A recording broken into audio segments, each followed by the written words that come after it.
Hello, everyone. I'm Sierra. And I'm Ashley. And this is your Weekly Dose of Wicked.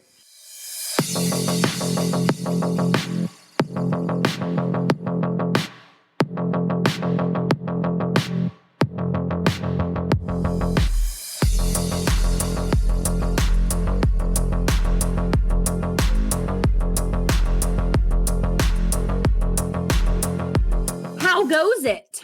What up? Welcome to another Weekly Dose of Wicked. So glad you've joined us yet again.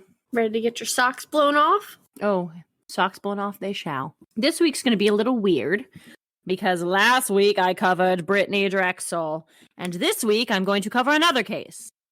It should be Ashley's turn, but she's got a lot going on in her life. She's moving, and so I, being the good sister that I am, volunteered to do 2 weeks in a row to give her a little bit of free time. I appreciate you so much. So here we are. It's also a little weird because it is Tuesday, and our episode literally comes out in 3 hours. Oops. So I have my work cut out for me. Why are we so behind, you may ask? Well, there's this thing that I like to do. It's called procrastination. We're the best at it. We are. We're the very best. But no, in all actuality, we kept putting it off because we had a super fun girls trip planned for this past weekend. And we just had so many things to do to get ready for that we just kept putting it off and putting it off and putting it off until we couldn't put it off any longer. So here we are. Anyway, we had a super great time in Wilmington. Celebrating Sierra's 30th birthday. We sure did. Just a little public announcement for you guys. Even the best of us, the best crime enthusiasts, sometimes we make mistakes. So we knew it was going to be a fun, packed weekend. When we arrived in Wilmington, we got ready to go out. I got out of the car, and I immediately followed a strange man down an alley for a shot. That was a bad choice. I think that's what set the scene for the whole weekend. But you know, it turned out okay because it was a sealed shot. It was. He was a super nice guy. And I think he was just trying to be a nice dude because it was your birthday. I think he was too. Because it was my birthday. I had a sash that said Dirty 30, and he was like, Dirty 30, follow me down this dark alley. And so Sierra said, okay. I sure did. It was a good time, though. All in all, it was a good time. We did have multiple brushes with death. Danger. It was a very dangerous weekend for sure. Let's see. We started off by nearly getting T-boned as somebody ran a red light going 75 miles per hour. Thank God Ashley has quick reflexes for once in her life and slammed on the brakes. You're welcome. Yep. And then I followed the man down the dark alley. We took shots on the street. Apparently on Friday there were how many shootings? 2. 2 on Friday? I thought it was 3. Nope. 2 on Friday, 2 on Saturday. 2 shootings on Friday, 2 shootings on Saturday. On Saturday, we went on a wonderful One Tree Hill tour where we toured all of the destinations that they shot at for One Tree Hill because, fun fact, we love One Tree Hill. So, yeah, we did that. It was lots of fun. I'm wearing my Keith Scott Body Shop sweatshirt as we speak. I've been wearing it for 3 days. I'm not wearing mine. I took it off. They all complained that my tour took too long and that I was being slow, just soaking in all the scenes. But let me just tell you, as we were driving back to our house, we saw all of these Wilmington police just like flying with their lights on. And I jokingly, being, the crime lover that I am, was like, ha ha ha, they're probably heading over to our house because it was a little sketchy of an area. We then pulled into our house, and sure enough, they actually were at our house. Not directly at our house, but about 4 houses down, there was a shooting there. So thankfully, and when we say the cops, there were approximately 72 cops. Yeah, there were so many cops. Every single cop in Wilmington. It's really not funny because it was actually horrible, but it was pretty crazy. It was pretty scary. So yeah, so then I called, the non-emergency sheriff's department number, and they said, I'd like to tell you everything's fine, but I'd go ahead and leave the area. You're not in any imminent danger, but I'd just go ahead and get out of there for a few hours, go find something to do. So that's what we did. We then went back out. We had a great time, had dinner, whatever. But yeah, it was kind of a crazy, crazy weekend. We got accused of stealing, which we did not do. Which we didn't do. Yeah, it was pretty crazy. But you know what? Sarah tried to fight a man on the streets. I did not try to fight him on the street. You're so dramatic. Okay. But anyways, fun time. Interesting time. We escaped our first escape room. With 55 seconds to spare.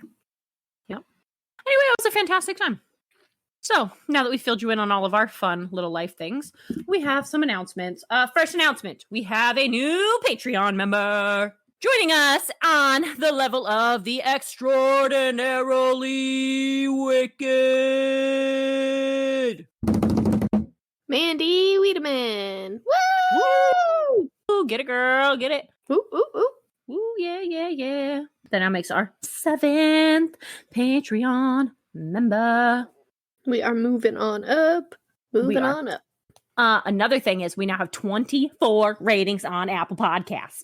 Woohoo! And 11 reviews. You know how we got that many? By begging. Well, that.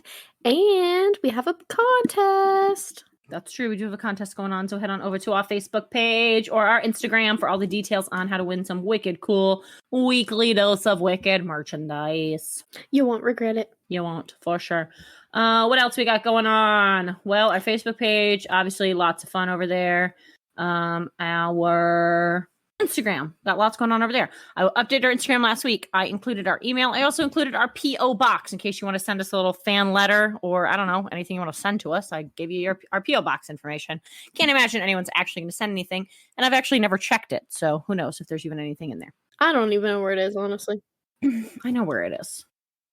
P.O. Box 1142, China Grove, North Carolina. Zip code's on the Instagram.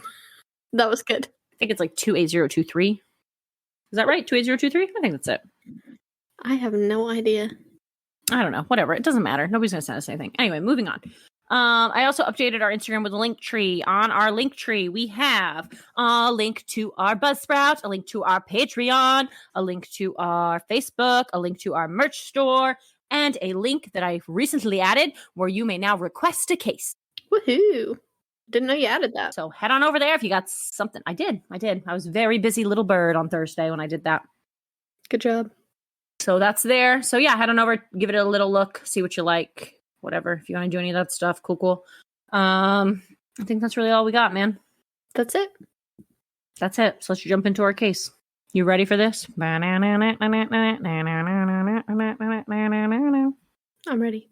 All right, so let's start off with a little crime lesson. Today, we're going to talk about stalkers. Ooh. Bam, bam, bam. There are two main categories of stalkers. Those two main categories can then be broken down into subcategories, but there are two main headers of where stalkers fit. Much like beer, how you got your lagers and ales, you've got intimate and non-intimate stalkers, or as I like to refer to those ones as stranger stalkers. Okay. Intimate stalkers are pretty much exactly what they sound like.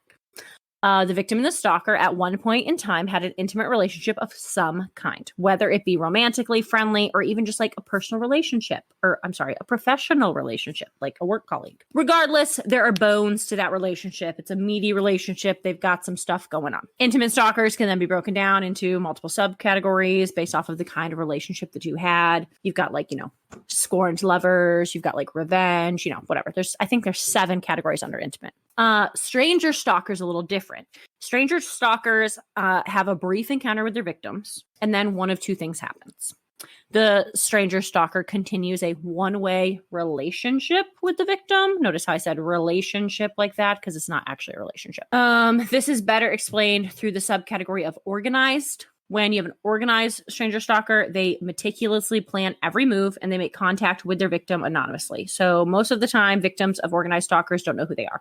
They just get random creepy notes in the mail or a random phone call and the person doesn't tell them who they are. The other category of stranger stalking is delusional stalking. These stalkers are more dangerous than organized stalkers because they have a psychological connection to their victim and they will make contact face to face.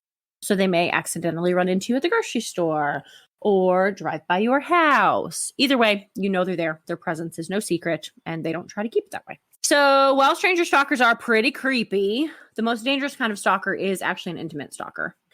I would not have guessed that. Yeah. Well, yeah, it's like when you break up with your boyfriend and he won't leave you alone. Yeah, I guess. That makes more sense. Those are the types of stalkers that are the most dangerous. So the unorganized stranger stalker sounds the worst to me. He's not unorganized. He is delusional.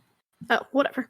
Delusional stranger stalker. Not a fan. So statistically, 54% of female homicide victims reported stalking to the police prior to their murder. That's lovely. That's a really scary statistic, just saying. I also found an article that said 1 in 5 women and 1 in 10 men are stalked. But on average, only about 800 people are arrested yearly for stalking. That is quite a difference. Quite terrifying, in my opinion. I'm not sure how accurate that article was because it wasn't like a FBI.gov or like a legit law enforcement site. Regardless, though, like that's a terrifying statistic. Yeah, it is. To think that 1 in 5 women have a stalker and only 800 are arrested yearly. That's pretty scary. Right. So that's going to bring us into our case today on Tracy Lynn Morris. And we're going to go through this, and then we're going to decide whether we think that it was an intimate stalker or a stranger stalker. I already have what I think, but I don't know. I want to see what you think. Okay. I feel like it gets a little gray. I don't know. I didn't know there were so many different types of stalkers.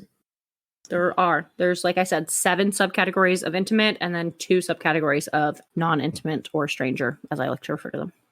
Okay, so Tracy Lynn Morris was born in Virginia on November 22nd, 1965. Tracy was a fighter from the very beginning. She was born via emergency C-section after her mother awoke during the night to discover that she was bleeding. Tracy's father notified police to clear the way, and he drove his wife 20 miles to the hospital. So, thought that was pretty badass. That is pretty badass. As an infant, Tracy also caught scarlet fever and nearly died, but she did in fact survive. So like I said, from the beginning, she was a fighter. Tracy had one older sibling. His name was Brian. He was 2 years older than her. But Tracy's parents were foster parents, and she had many foster siblings through the years. Her mother said that she felt that it gave her children a rare sense of understanding for other people, and she thought that it made them better people in their adult lives. I could see that. Tracy's father was in the Navy, so they moved up and down the East Coast for most of Tracy's life before they finally settled in Madison, Alabama in 1981. At this time, Tracy was 16, but she had no issue with the transition. She quickly made friends. Some of those friends would remain friends for the rest of her life. After graduating high school in Alabama, Tracy went on to the University of North Alabama, where she studied nursing. She got her RN. She's remembered as being a loving, caring individual. She went into nursing because she had such a loving heart and wanted nothing more than to help people. She would go on to work in hospice care as well as local emergency rooms. Her mother said that nursing was her calling. In December of 1997, Tracy goes over to her parents' house because they have an early Christmas present for her. The present that they have is a puppy, and she's just over the moon. She's so excited for this gift. During this visit, though, Tracy meets 21-year-old Jason Sharp for the first time. Jason is there because he's working odd jobs trying to support his wife and child. So Tracy's parents have hired him to wash cars. This doesn't surprise me at all because much like Tracy, her parents seem like extremely loving people. They just want to help everyone. I mean, they were foster parents. Like, it's not out of character that they would want to help someone. So Jason came through the neighborhood looking for extra work. He was a really nice guy, and he was just trying to earn extra money for Christmas. So they, of course, were like, yeah, come on in. You can wash our cars. So once Jason had finished washing the cars, he came into the house to let them know that he was done and to give them the car keys. And when he did that, he ran into Tracy, and they struck up a casual conversation. He mentioned his, financial struggles that he was having. And Tracy, being the super loving woman that she was, she, at this point, she was a single woman. She had a good job. She had no children, and she just had a heart of gold. So, of course, she volunteered to help Jason. She said, you know what? I've got some odd jobs for you to do. Why don't you come on over and, I'll pay you to do work around my house. So he starts coming over to her house, and she gives him the job to wash her car once a week. I don't know about you, but I don't even wash my own car once a week. So I think she was really just doing that to be helpful. I don't know that she really cared about the cleanliness of her car that much. Maybe she did. Maybe she was Dad. Right. Dad gets his car washed once a day. Yeah. Not really once a day, but multiple times a week. I mean, it wouldn't surprise me if he got it washed every day. I don't know. To me, it just kind of seemed like she was just trying to give him something to do to make extra money. So she's like, yeah, come wash my car once a week. Right. I couldn't tell you the last time I washed my car. Probably like a year ago. Well, my car hasn't been that long. The outside got washed. It seemed to me, though, he was doing like full details on these cars because he had the keys to the cars. Right. So I don't know. I mean, I would love for someone to wash my car once a week, but I'm not going to take the time or the money to do that. So, well, whatever. Maybe if someone would come to me and do it, though, I might. There are actually detail places that will come to you and wash your car. Yeah, but they're super expensive. This is just a random dude off the street. I'm sure he wasn't that expensive. Okay, but she probably still paid him. I mean, she was doing it to be helpful, but she still probably gave him like $50 a week. You don't think? I don't know. For a full detail of her car? I don't know. It doesn't matter. That's besides the point. Anyway, one of Tracy's friends said in an interview that Jason kind of creeped them out, and that when he was done washing Tracy's car, he would hang around and just chat with her. But that Tracy didn't really seem to have an issue with it. So she was like, whatever, just kind of gave me the skeeves, but whatever. Tracy just saw Jason as like this young guy. He needed help. At this point, Jason was 21 and Tracy was 32. So she really just felt like she was a mentor to Jason, and she was trying to be like a good influence in his life, like a good person in his life. It sounds like she was super sweet and kick-ass. She was also super gorgeous. Yeah. She had that real fun, late 90s hair, like super curly perm. She was adorable. Ooh, I love that. Yeah, I mean, it seems like she was busy, like kicking ass and taking names. She was an RN, working in hospice, working at the ERs. Like, she had a busy life. Yeah. She was a good person. Sounds like it. So it's not long, and Jason starts to overstep. Obviously, we knew that was coming, I think. I'm so shocked. He begins showing up at Tracy's house randomly just to chat with her. Not when he's washing her car, but just to hang out with her. And at this point, Tracy starts to get a little uncomfortable. But she still just sees Jason as harmless. I mean, he has a wife and a kid. Like, he just needs someone to talk to. And she doesn't see him as any sort of a real threat. She just thinks he's, a little overbearing and kind of clingy, but she just thinks, he doesn't have any friends. Except he has a wife. Well, yeah. That's his friend.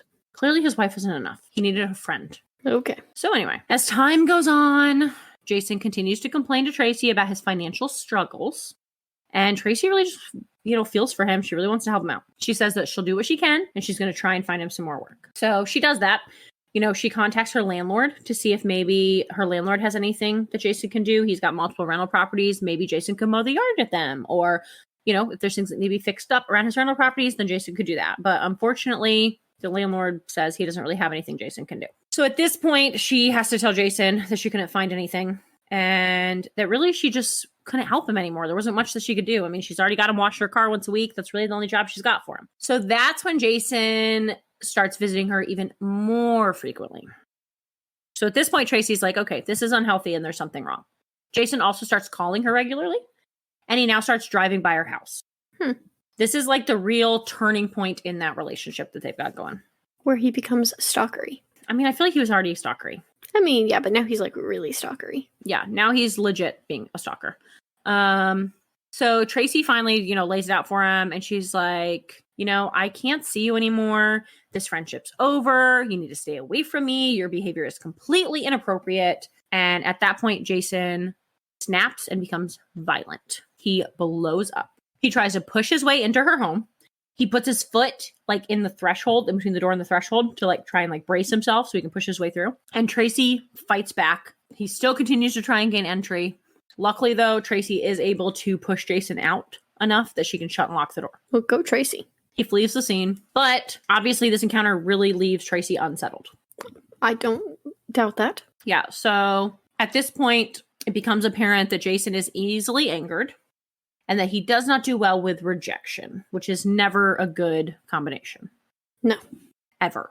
But you know what? She's like, hopefully this will be the end of Jason. I told him what I needed to tell him. I was firm. I was like, leave me alone. Hopefully he'll leave me alone. So that's the end of the story. He left her alone. That's not what happened. Continue. No, that is not what happened. He begins calling her house regularly, like even more so than before. Before it was just random phone calls here or there. Now he's calling her every day. And then this just also progressively gets worse. He starts calling her even more frequently. And now he's also calling at all hours. So he starts calling her like in the middle of the night, waking her up, disrupting her sleep. She's an RN. He just will not let up. Friends and family of Tracy did witness her answering the phone on multiple occasions and losing it on him. Telling him like, this is ridiculous, Jason, leave me alone, slamming the phone down.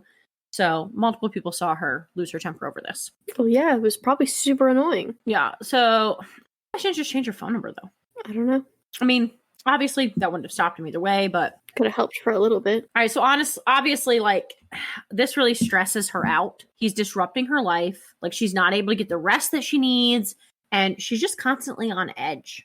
Then one night, Tracy's having a movie night with her friend Francine. And Francine remembers hearing a car door shut, and she thought, that sounds like it's in the driveway, like it's really close. So she gets up off the couch. They pause the movie. She gets up off the couch. She walks over to the window, like opens up the window, looks out, and he is just like peering through the window at her in her face. That's creepy. So now he does end up like leaving after a few minutes. She said it felt like hours, but it was really only a few minutes. But like at this point, this is full-fledged stalking. Like he's outside of her home in the middle of the night. Right. He's called her 100 times. Right. He's calling her, he's disrupting her sleep. Tried to break into her house. Into her home. Yeah, like he's being a freaking lunatic. Tracy feels defeated, obviously. And she just doesn't really think there's anything that can be done about Jason. She thinks that if she just ignores it, then he'll go away eventually. Like, that's her plan of action. Just ignore him. That's not the best plan of action, Tracy. I mean, I don't know. I don't know if there's any good plan of action with a stalker, honestly. Unfortunately. Yeah, I don't know. I guess it really also depends on the stalker. I don't really think it matters on the stalker either. I don't know. We'll just continue. Let's see what happens. So things, again, just start to get worse. Jason begins parking outside of her house nearly every day. And he's just sitting in his car watching her house, watching her get home from work, watching her leave for work. Anything she does, he's watching. So at this point, Tracy becomes like super withdrawn. She gets to a point where she won't even leave her house unless it's necessary because he's outside waiting for her. Every time she looks out her window, Jason's there. Just really not a great position to be in. That sounds terrifying. Yeah. So at this point also, she hasn't told her family about this. Like, her family has no idea this is even going on. Like, the only people that she has confided in is Francine. Francine said that Tracy was the type of person who always put on a brave face, never let anyone see her sweat. So it really didn't surprise her that Tracy was keeping this from her family. So the only person that knew was her best friend? Is that what you said? Yeah, her best friend, Francine. Yep, that's the only person that knew. That's her best friend since high school.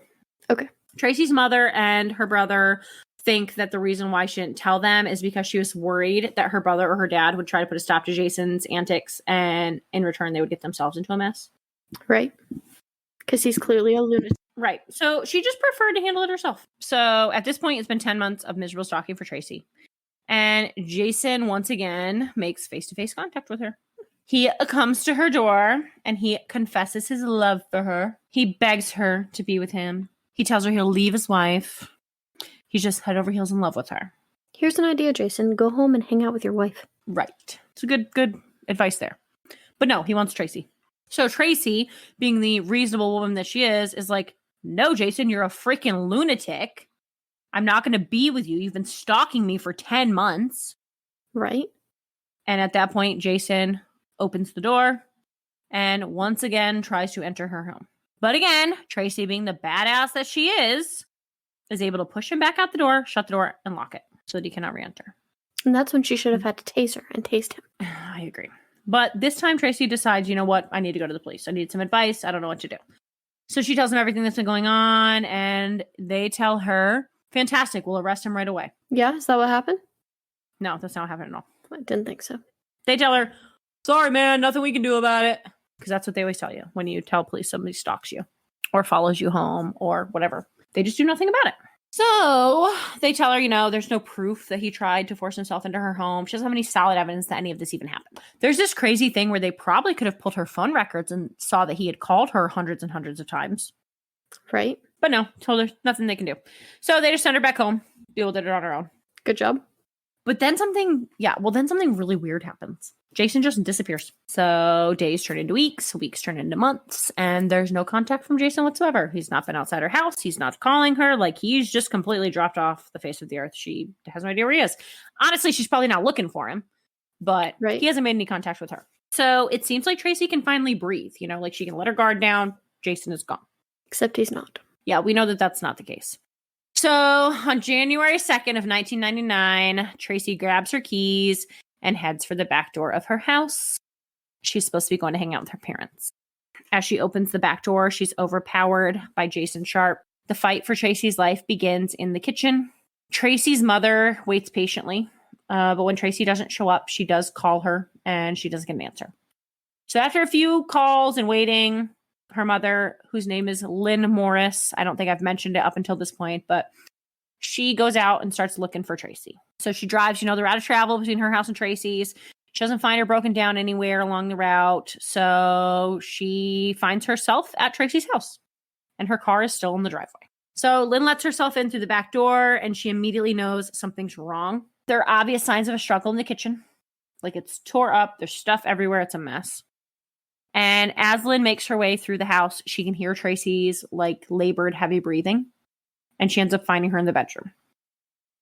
Now, this is where I'm going to put a disclaimer. If you don't want to know what happened to Tracy, I'm going to need you to skip ahead probably a minute, 30 seconds to a minute. I'm not sure, because I'm going to go over it, and it is a little gruesome. Some sexual assault takes place. In her bed, Lynn finds Tracy beaten and bloodied. Her feet and hands are bound with duct tape.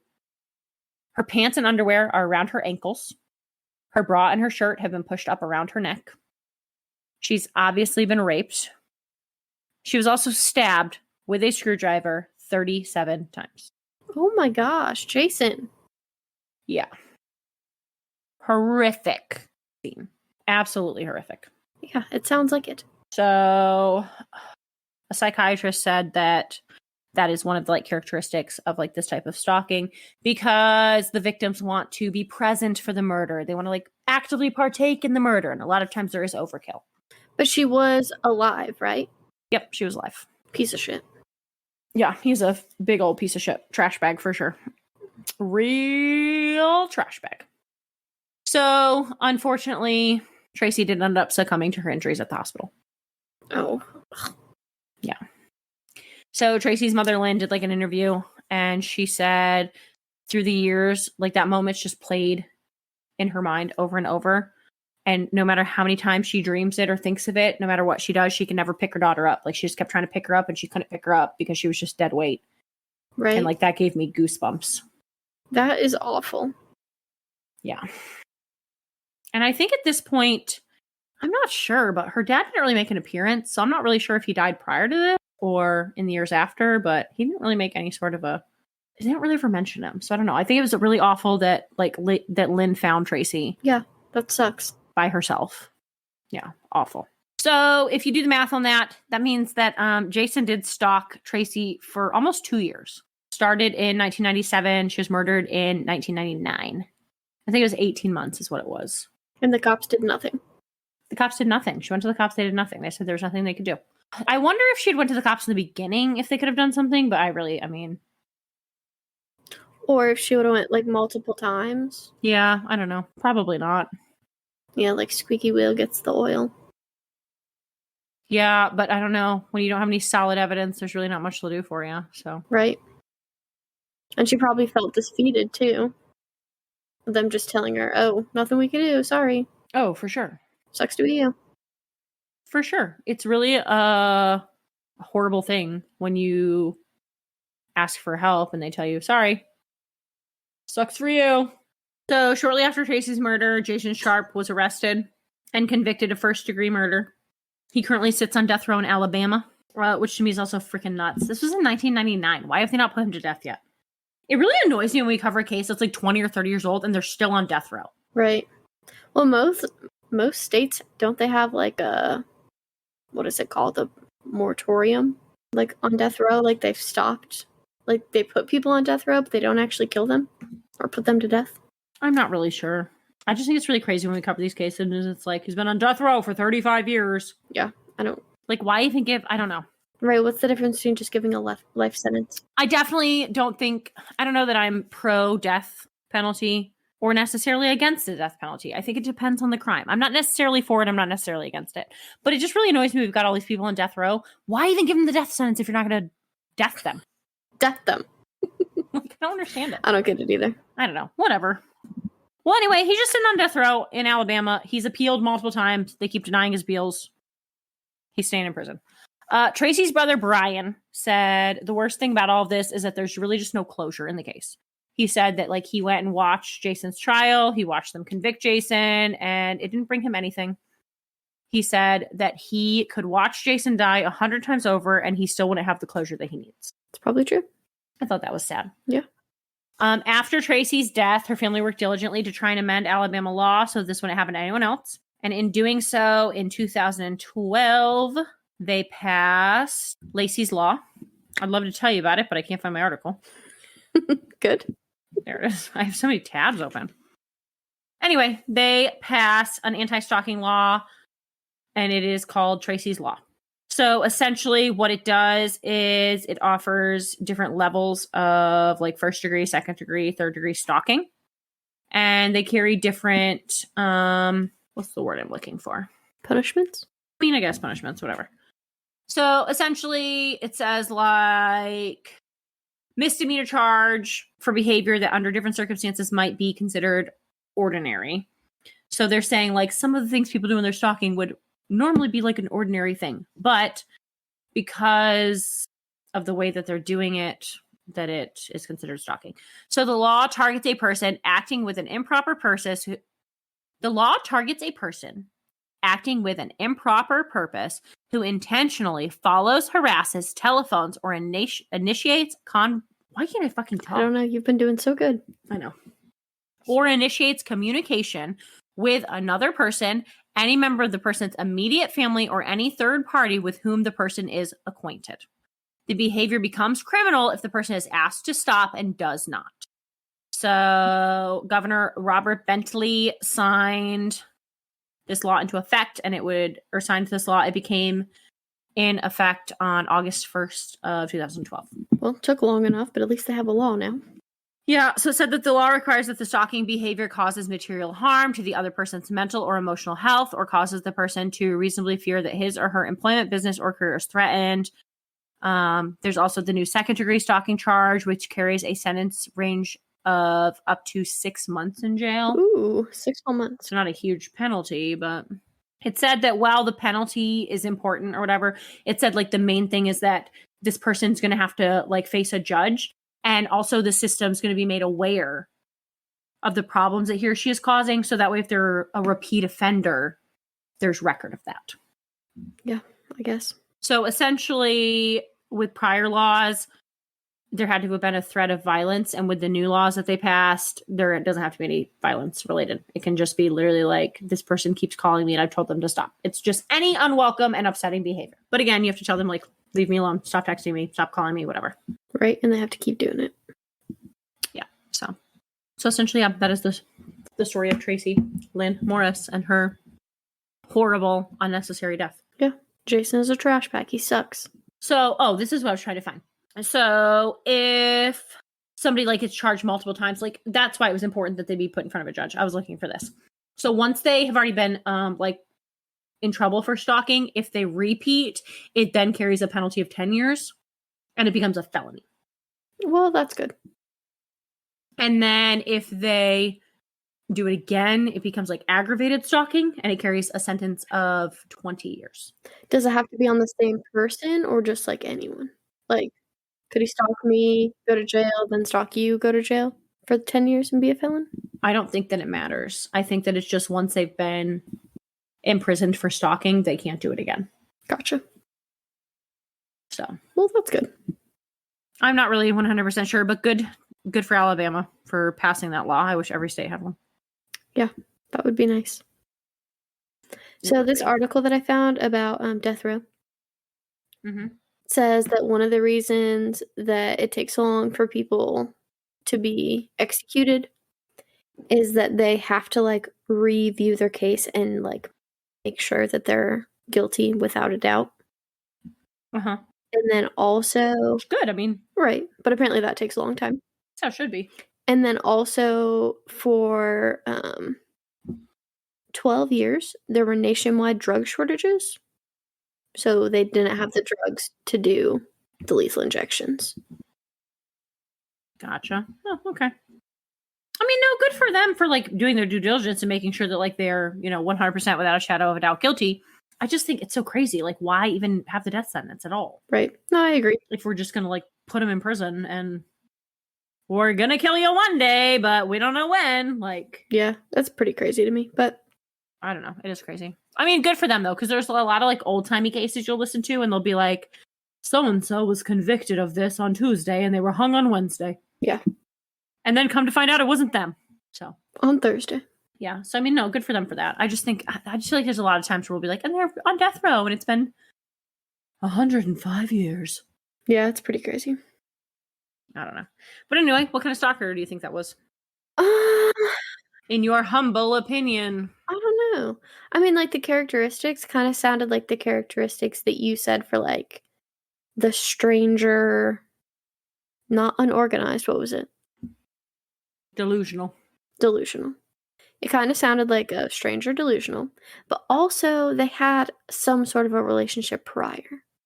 So I also feel like it could be intimate because she worked for him. Yeah, so that's kind of how I feel. Right, but like, yeah, no, I agree. I mean, it wasn't a strong relationship, it was a very loose, like, acquaintance relationship. Right. But you said that it could be, like, coworkers or professional relationships. Yeah. So I feel like it has the characteristics of that delusional stranger stalker, but, like, they knew each other prior. Right. But did they really know each other? Or was he already stalking her, and that's how he knew her? Right.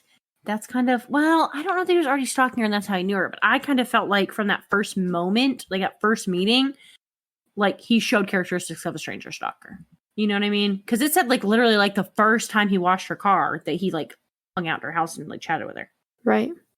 So I don't know. I feel like that one could go either way.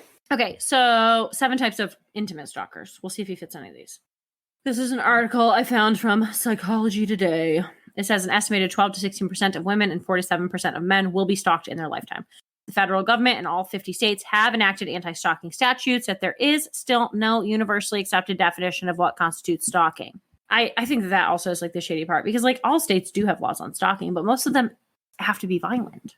Right. Stalkers aren't always violent. And it's not always violent. They sometimes turn violent, but they're not always violent. I think, okay. So when I was a teenager, I had my yearbook, which isn't a thing anymore. I don't know if you even knew what that was, but essentially it was just like not really a dating app, but it was like a place to like meet other people in your area. Like it gave you like recommendations, not even necessarily in your area, but it gave you like recommendations. You answered like a questionnaire and it would give you like recommendations for people with things in common. So I was super careful on my yearbook account. I didn't put where I lived. Like I didn't talk to anyone and tell them like, oh, I live at blah, blah, blah, blah, blah. But my area did say like the town that I lived in. And I felt fine with that because I feel like it's a big enough area that there wasn't a very good chance they were going to like find me. Right. You know what I mean? And so then I put, one day I posted like a picture of myself with like a hat on, and it was my hat from work. So then this person showed up at my place of work and they're like, oh, hey, I'm so-and-so from my yearbook. And I figured out you worked here because like your town and the hat that you posted. And I was like, it was that moment that I knew I fucked up. But anyway, like he seemed cool enough, whatever. So we hung out a few times. Everything was good to go. And then he just kind of got overbearing. And I was like, all right, let me distance myself. And so I started to like avoid him. And then there were like multiple occasions where he would text me and be like, hey, you want to hang out when you get off work? And I'd be like, oh, so sorry, working late tonight. And he'd be like, oh, that's weird because I'm watching you eat at Denny's. Yeah, he was creepy, dude. Super creepy. Super creepy. Thankfully, that just kind of fizzled out. But I totally see where Tracy's coming from because there's not anything anyone can do. Right. My best friend at that time, she also had someone stalking her shortly after that. And we did go to the police. It was her ex-boyfriend's, or no, I'm sorry, it was her boyfriend's ex-girlfriend. And she was like showing up at our apartment and like yelling up to us on the balcony. And we went to the police and the police were like, sorry, nothing we can do. Yeah, it sucks. Let us know if she gets violent. Yeah. Let us know if she kills you. So, like, fuck you guys. Mm-hmm. Essentially, that's what she told her, though. She was like, yeah, nothing we can do unless they get violent. So I don't know. It just really sucks. Yeah. So anyway, moving on to the 7 types of intimate stalkers. You got the domestic stalker, which is a former spouse or significant other. Lust, which is a serial predator who stalks victim after victim. It says like serial rapists and murderers often begin as lust stalkers. For example, Ted Bundy was a lust stalker. Gotcha. Love scorned, an acquaintance, coworker, neighbor, etc., who desires an intimate relationship with the victim but is rebuffed. Celebrity, those who stalk famous people. Political, stalking motivated by political beliefs, which could include either agreements or disagreements with the victim. So like if, you disagree on political views and then you get mad and you want to kill them, so you stalk them. And then there's also hit, or aka murder for hire, stalking of a victim by a hired killer in order to commit a murder. And then the 7th is revenge, which is an angry former employee, an aggravated business partner, a resentful neighbor, a vindictive relative, or any other person, usually known to the victim, whose motive for stalking is payback. I feel like he could be like the one where he wanted a relationship. I think he's love scorned. Yeah. I think that he is a stranger stalker turned love scorn. Yes. Because I do think he started off as a stranger stalker. I feel like right out of the cage, he was being creepy. Yeah. But like also that's kind of hard. Like it could just be like, oh, he really did just want a friend, So she didn't think much of it. Like, I mean, she didn't. Right. That's kind of how it started. But I definitely think love scorned. Like, he got to know her and he was in love with her, and she was like, yeah, no, you're creepy. And he got, angry. I said he should go hang out with his wife. I take that back. His wife should have ran. Right. She should have left him, and the cop should have arrested him. I agree. No, I 100% think the cop should have arrested him. It's really annoying that nothing was done. Yep. I agree. I second that. Well, it's not uncommon that this would occur. Like I said, 54% of homicide victims, female homicide victims, reported stalking prior to being murdered. Yeah, that's crazy. That's a crazy statistic. It's a very high statistic. Yeah, I don't like that. I don't like that either. It's crazy. But anyway, there's our lesson on stalking. Is that all you got for me today? That is all I have for you today. All right, well. So I will bid you good night, and I will talk to you on the flip side. On the flippity flop. Hey everyone, thanks for listening. If you liked what you heard and want to support a small podcast, please give us money at www.patreon.com/weekly dose of wicked, where you can join one of our 3 tiers. At the $5 level, we've got the moderately wicked. For $7 a month, we've got the awesomely wicked. And for all of those high rollers, big ballers out there, we got the $10 level, the extraordinarily wicked. As a member of our Patreon, you are entitled to bonus episodes. You also get a one-time shout out on our podcast, as well as some other cool little extra things going on there. So come on over, join our fan club. Feel free to give us a follow on Instagram at weekly_dose_of_wicked, or you can literally just search weekly dose of wicked and we'll pop up because we're the only ones. For a direct feed of our podcast, please go to www.weeklydoseofwicked.buzzsprout.com. Great news! You can now listen to us pretty much wherever you like to listen to podcasts. That's right, folks. We are big time. You can now hear your weekly dose of Wicked on Apple Podcasts, Spotify, Google Podcasts, Amazon Music, Stitcher, iHeartRadio, TuneIn Plus Alexa, Podcast Addict, Podchaser, Pocket Cast, Deezer, Listen Notes, Player FM, Podcast Index, Overcast, Castro, Castbox, and Podfriend. The only place we can't seem to get ourselves on is Pandora. So we'll let you know when that happens. In the meantime, make sure to come back next Wednesday for your Weekly Dose of Wicked. But